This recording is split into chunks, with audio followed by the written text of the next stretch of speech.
بہت ہی حساس، نازک اور دکھ سے بھرا ہوا موضوع سرزمین فلسطین میں کشت خون کا بازار گرم ہوا۔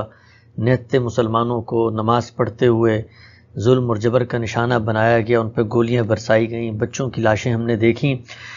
پوچھنا میں آپ سے چاہتا ہوں کہ اس موقع پہ دو رویے نظر آتے ہیں۔ ایک طرف گفتگو ہوتی ہے صرف اس مظلومیت کی داستان کی، اور دوسری ایکسٹریم پہ گفتگو ہوتی ہے فلسطینی قوم کی ماضی کی غلطیاں، ان کے لاہے عمل کی۔ اس موقع پہ ایک دین کے عارف، ایک استاد، ایک مفکر کے ہمیں کیسے توازن بھی برقرار رکھنا چاہیے ہے، اور مسلمانوں کی جو امت کی ایک جمعیت ہے، ان کے اندر جو ایک درد ہے اپنے ہی بھائیوں کے خون بہنے کا، اس کا بھی ایک احساس دل میں اجاگر رہے۔ دونوں چیزوں کو آپ کیسے دیکھتے ہیں؟ وہ ہمارے مسلمان بھائی ہیں، اس سے آگے بڑھیے، عام انسان بھی ہوں۔ تو اگر آپ بچوں پر گولیاں برسائیں گے، اگر آپ گھروں کو بمباری کا نشانہ بنائیں گے، اگر آپ عام لوگوں کو ماریں گے، تو اس پر ہر شخص کو رنجیدہ خاطر ہونا چاہیے۔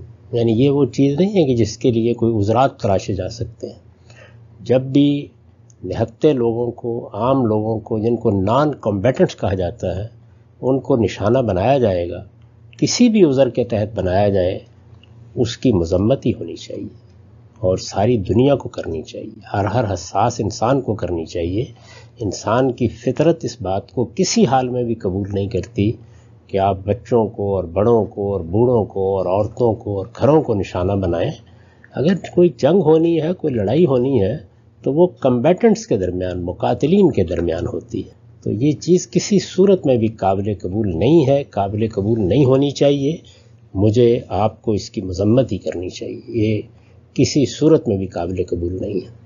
تو میں تو بارہا اس پر بڑی تفصیلی گفتگو کر چکا ہوں، اور پھر اب اس کو دہرائے دیتا ہوں۔ ظاہر ہے کہ مختصر طریقے سے بات کی جا سکتی ہے، اور وہ یہ ہے کہ اس مسئلے کا اس کے سوا کوئی حل نہیں ہے کہ فلسطینی اس بات کو تسلیم کر لیں کہ اقوام متحدہ نے 1948 میں جو فیصلہ کیا تھا وہ بین الاقوامی برادری کا فیصلہ تھا، اور دنیا میں آپ کو اگر جینا ہے تو اس طرح کے فیصلے غلط بھی ہوں تو نافذ العمل ہوتے ہیں، انہیں تسلیم کرنا چاہیے۔ اسی اصول پر یہ آپ کو معلوم ہے کہ جب بنگلہ دیش وجود میں آ گیا تو ہم نے اس فیصلے کو تسلیم کیا۔ یعنی اگر بالکل اصول کے لحاظ سے دیکھا جائے تو اس فیصلے پر بھی 10 اعتراضات کیے جا سکتے ہیں۔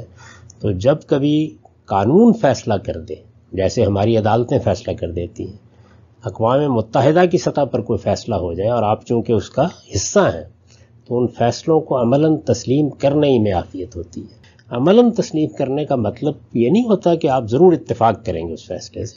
آپ کو حق ہے کہ آپ اس فیصلے پر تنقید کرتے رہیں، اس کی غلطی واضح کرتے رہیں، لیکن چونکہ ایک عالمی ادارے نے وہ فیصلہ کر دیا، اس میں اسرائیل بطور ایک حکومت کے، ایک سلطنت کے، ایک ریاست کے وجود پذیر ہو گیا، تو اس کو مان لینا چاہیے عملی طور پر۔ اس کو مان لینا یہ ہم مسلمانوں کے لیے ناگزیر تھا، اس کے سوا کوئی راستہ نہیں ہوتا، کیونکہ جب آپ عالمی سطح پر فیصلوں سے اختلاف کریں گے تو پھر صرف طاقت ہے جو کوئی دوسرا فیصلہ آپ سے کرا سکتی ہے۔ جس طرح آپ کو ایک حکومت میں رہتے ہوئے اپنی عدالتوں کے فیصلے ماننے ہیں، اپنی ریاست کے فیصلے ماننے ہیں عملی طور پر، پھر عرض کر دوں حق کے اختلاف کبھی ختم نہیں ہوتا، تو جس طرح وہ فیصلے آپ کو ماننے ہیں، اسی طرح سے بین الاقوامی نظم کے فیصلے بھی ماننے پڑتے ہیں۔ ایک بات۔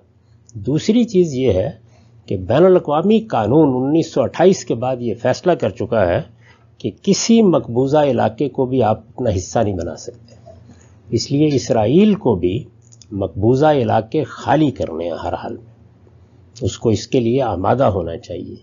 یہ بین الاقوامی قانون کی ویسی خلاف ورزی ہے جس خلاف ورزی کی بنیاد پر وہ یہ اقدامات کرتا ہے۔ یعنی فلسطینیوں پر یہ الزام رکھ کے جب اقدام کیا جاتا ہے تو پھر خود پابندی کرنی چاہیے نا۔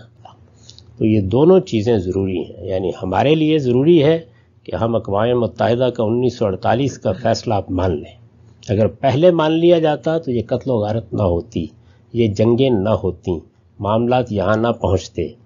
اب بھی مان لینا چاہیے، اور ان کے لیے یہ ضروری ہے کہ وہ بین الاقوامی قانون کی اس ہدایت کو قبول کرے کہ مقبوضہ علاقے ہر حال میں خالی ہو جانے چاہیے۔